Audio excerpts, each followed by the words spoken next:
কি যে পাইছে এটারে, আঙ্গুলটারে সারাটা দিন কামড়াতে থাকে, কি যে একটা, কি এটা মজা লাগে কামড়াইতে। হ্যাঁ, রস বেরোয়, দেখেন কীভাবে কেমন ধরে রাখে। আবার আবার খরগোশের মতো মারে, আবার পেছনের পাতা খরগোশের মতো মারে, না হাতটা ছাড়বই না।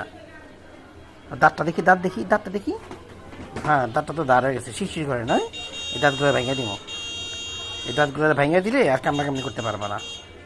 কখনো আঙ্গুল, কখনো হাত, দেখেন কীভাবে কামড়া, দেখেন এইভাবে বলে কামড়াকামড়ি করতে পারে। আবার পেছনের পাতা মারে, আবার পেছনের পাতা মারে, ফাজিল ফাজিল পেছনের পাতা মারে আবার।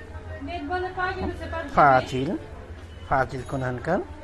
তোমার তোমার হাত পাগুলা কাইটা, সবগুলা কাইটা একবারে ছোট বানাই দিই, আর কামড়াকামড়ি করতে পারবো না, ঠিক আছে? একেবারে ছোট করে দিব, ছাড়ো। দেখেন হাত সরায়নি, ও হাত ধরে আবার কামড়ায়, কি একটা অবস্থা। আবার পেছনের পাতা আবার খরগোশের মতো পারে, পেছনের মতো। তুমি কি খরগোশ? খরগোশ তুমি? ফাজিল।